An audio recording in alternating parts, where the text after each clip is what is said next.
అందరికీ నమస్కారము. జై శ్రీకృష్ణ. శ్లోకాలకి తాత్పర్యాలు కూడా కొంతమంది అడగమని చెప్పారు. తప్పకుండా తెలుసుకుందాము. కాకపోతే ఇది షార్ట్స్లో కాబట్టి మనం ఓన్లీ శ్లోకాలు మాత్రమే చెప్పుకుంటున్నాము. అది లాంగ్ వీడియోలో తప్పకుండా చేసి మీకు అధ్యాయం ద్వారా నేను మీకు తెలియజేస్తాను. నేను బాలా త్రిపుర సుందరి, నా మనవడు శ్రీ ప్రయాగ్ వచ్చేసాము. మనము సాంఖ్యయోగం అనగా ద్వితీయ అధ్యాయం నుండి 7వ శ్లోకము 8వ శ్లోకము చెప్పుకోబోతున్నాము. ఈరోజు మొదలు పెడదామా నాన్న? అలాగే అమ్మమ్మ.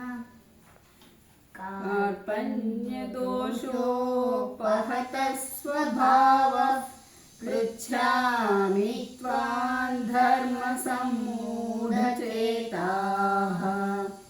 యచ్ఛ్రేయస్సానిశ్చితం బ్రూహి తన్మే శిష్యస్థేహం సాధిమాన్ త్వాం ప్రపన్నం నహి ప్రపశ్యామి మమాపనుద్యాద్ యచ్చోకముచ్చోషణేంద్రియాణం అవాప్య భూమావసపత్నవృద్ధం రాజ్యం సురాణామపి చాధిపత్యం.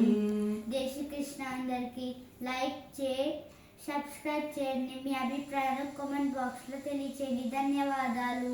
అందరూ తప్పకుండా సబ్స్క్రైబ్ చేయండి. మా శ్లోకాలని ఇంకా అందరికీ అందేలాగా ఆ భగవంతుణ్ణి ప్రార్థిద్దాము. అందరూ సుఖ సంతోషాలతో ఉండాలని కృష్ణ పరమాత్మని వేడుకుందాము.